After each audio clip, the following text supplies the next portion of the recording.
बात करेंगे राजस्थान के मुख्यमंत्री अशोक गहलोत के बारे में। जी हाँ, जो एक जादूगर था, जो संजय गांधी का करीबी था, जो राहुल प्रियंका को जादू सिखाते हुए परिवार के करीब आया और जिसने 4,000 रुपए में बाइक बेचकर अपने सियासी करियर की शुरुआत की। हार से हुई शुरुआत केंद्रीय मंत्री और प्रदेश के मुख्यमंत्री की कुर्सी तक पहुंची।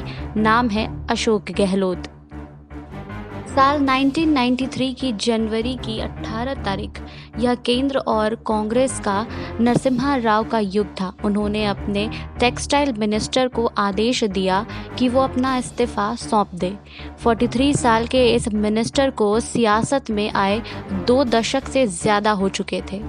राव के इस कदम का उसे पहले से ही अंदेशा था। उसने बिना किसी हुजूम के अपना इस्तीफा सौंपा और अपने गृह राज्य की तरफ रवाना हो गया। सड़क मार्ग से और रास्ते से उसे वायु मार्ग पर शुरू हुई एक अदावत याद आ गई।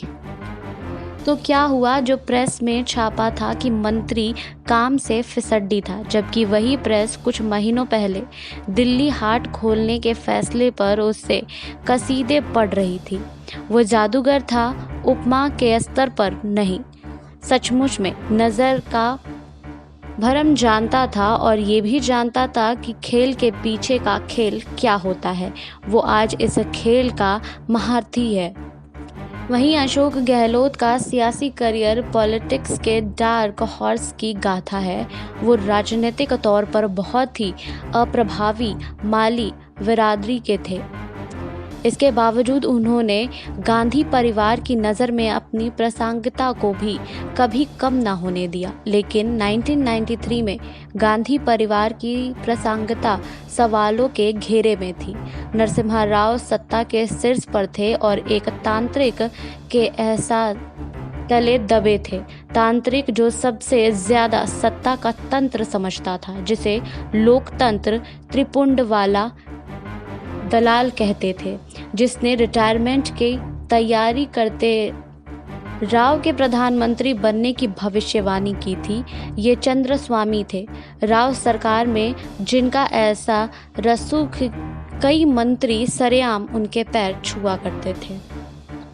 वहीं अशोक गहलोत और चंद्रस्वामी एक रोज एक ही फ्लाइट पर सवार थे। चंद्रस्वामी के साथ उनके कई चेले भी थे। चंद्रस्वामी थोड़ी थोड़ी देर के बाद तिरछी निगाहों से देखे जा रहे थे।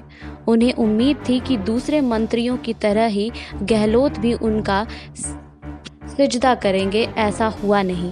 यह दोनों के बीच रिश्तों के खटास की शुरुआत थी। इसके कुछ महीनों बाद राजस्थान के पाली जिले में कांग्रेस का एक कार्यक्रम होने जा रहा था। कांग्रेस के कद्दावर नेता बीसी शुक्ला और अशोक गहलोत को इस कार्यक्रम में बुलाया गया था। पार्टी का कार्यक्रम था जो गहलोत ने आने के लिए हामी भर दी। कुछ दिन बाद उन्हें पता लगा कि चंद्रस्वामी भी इस कार्यक्रम में आने वाले हैं। उन्होंने कार्यक्रम में आने से मना कर दिया। गहलोत ने इस कदम में चंद्रस्वामी बेहद नाराज हुए। फिर कुछ हफ्तों बाद गहलोत को राव मंत्रिमंडल से रुखसत होना पड़ा। वहीं गहलोत दिल्ली से राजस्थान लौट आए। इसके कुछ महीनों बाद 1993 के राजस्थान विधानसभा चुनाव में कांग्रेस को हार का सामना करना पड़ा। इस समय कांग्रेस में हरिदेव जोशी, परसराम मदेरना, शिवचरण माथुर जैसे कई खेमे सक्रिय थे। मदेरना प्रदेश कांग्रेस कमेटी के चीफ हुआ करते थे। उनकी सदारत में कांग्रेस 1990 और 1993 के विधानसभा चुनाव हार चुकी थी। गहलोत ने उनकी कुर्सी पर नज़र गड़ा ली थी। साथ लिया ऐसे व्यक्ति को कभी जिसका तख्ता पलट किया था, मदेरना की मदद से। हरिदेव जोशी पूर्व मुख्यमंत्री जो अब नेता प्रतिपक्ष थे। एक बार देखते हैं कि क्या डील हुई थी।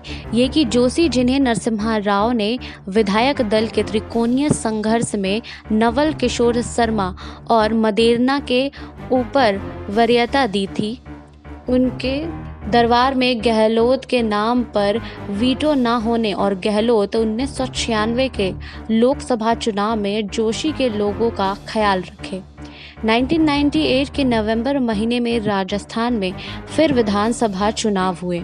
तब तक अटल बिहारी वाजपेयी सरकार पोखरण के परमाणु बम धमाके कर चुकी थी। प्याज के दाम आसमान पर थे। राजस्थान में जाट आरक्षण आंदोलन उफान पर था। अशोक गहलोत जोधपुर के सांसद और प्रदेश कांग्रेस के सदर थे। चुनाव लड़वा रहे थे। 200 में से 160 विधानसभाओं में रैली की। महंगाई के नाम पर भैरव सिंह सरकार को घेरा। भैरव सिंह शेखावत राजपूत थे। जाट राजपूत अदावत के नाम पर जाटों को भी कांग्रेस के पक्ष में साधने में कामयाब रहे। नतीजे आए तो बीजेपी का सुपड़ा साफ हो चुका था। 200 सीटों वाली विधानसभा में कांग्रेस 193 सीटें जीतने में सफल रही। वहीं अब बारी थी कांग्रेस विधायक दल नेता यानी भावी मुख्यमंत्री के चुनाव की। पहला दावा था जाट नेताओं का। आरक्षण आंदोलन में जाटों को नई राजनीतिक चेतना से लैस किया था। अब सरकारी नौकरियों के अलावा वो सरकार में भी अपना हिस्सा मांग रहे थे। परसराम मदेरना इसी समुदाय से आते थे। पुराने कांग्रेसी नेता थे। मुख्यमंत्री पद के प्रबल दावेदार। दूसरे थे नटवर सिंह, जाट होने के अलावा गांधी परिवार के करीबी, और ये फैक्टर अब मायने रखता था क्योंकि राव केसरी दौर बीत चुका था। अब सोनिया कांग्रेस की राष्ट्रीय अध्यक्ष थीं।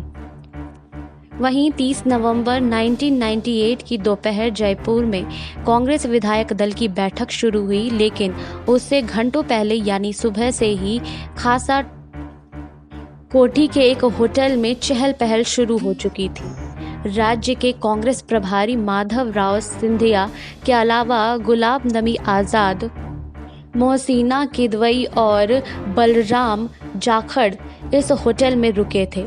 जाखड़ एक खास मामला सुलझाने के लिए होटल से बाहर गए हुए थे। बाकी के नेता बारी बारी से नए चुने हुए विधायकों को तलब कर रहे थे। मुख्यमंत्री किसे बनाया जाए इस सवाल पर राय ली जा रही थी। विधायकों की पसंद जानने के बाद उन्हें एक लाइन में जवाब दिया जाता है जिसके शुरुआती शब्द थे, मैडम की इच्छा है कि। फिर शुरू हुई विधायक दल की औपचारिक बैठक। इसके लिए तमाम विधायकों के अलावा सूबे के कांग्रेस अध्यक्ष अशोक गहलोत भी पार्टी दफ्तर पहुंचे थे। नेता का चुनाव अभी बाकी था, मगर गहलोत के चारों तरफ पुलिस का सुरक्षा घेरा मैडम की इच्छा की चुगली खा रहा था। फिर विधायक आते और मीटिंग के लिए हॉल में घुसने से पहले उन्हें मिलते और तोहफे थमाते। कंधे से लेकर रुमाल तक, मिठाई के डिब्बे से लेकर कलम तक अशोक गहलोत हर चीज को चौड़ी मुस्कान के साथ स्वीकार कर रहे थे। आपको बता दें, दिल्ली में रहने के दौरान इंदिरा गांधी से नज़दीकी बढ़ी थी। शादी जीवन शैली और गांधीवादी मूल्यों के आस्था रखने वाले नौजवान के तौर पर इंदिरा को पसंद थे। कभी कभी राहुल और प्रियंका को जादू का खेल भी दिखा दिया करते थे। इस नज़दीकी का फायदा मिला। सितंबर 1982 में मंत्रिमंडल का विस्तार हुआ। इंदिरा गांधी मंत्रिमंडल में लिए गए नागरिक उड्डयन मंत्रालय का उप मंत्री बनाया गया। उम्र थी महज 31 साल। अब तक अशोक गहलोत का सियासी ग्राफ सीधी रेखा से ऊपर चढ़ा था, बीच में कोई झटका नहीं। आला कमान की नज़र में अच्छे कार्यकर्ता थे। अभी एक सियासत के तौर पर अशोक गहलोत का उभरना बाकी था। अभी उन्हें दिल्ली के राजस्थान लौटना था। वे मुख्यमंत्री हरिदेव जोशी का तख्ता पलट करने जा रहे थे। अभी उन्हें एक तख्ता पलट का शिकार होना था और एक चुनावी हार भी अभी उनके खाते में लिखी जानी थी, और राजस्थान की सियासत के जादूगर का तमगा भी अभी उनके नाम के आगे चस्पा होना था। लेकिन यह सब मुख्यमंत्री बनने का रास्ता था। आपको हमारी ये रिपोर्ट कैसी लगी हमें कमेंट बॉक्स में लिखिए। बाकी और खबरों के लिए जुड़े रहिए SPN 9 न्यूज़ के साथ।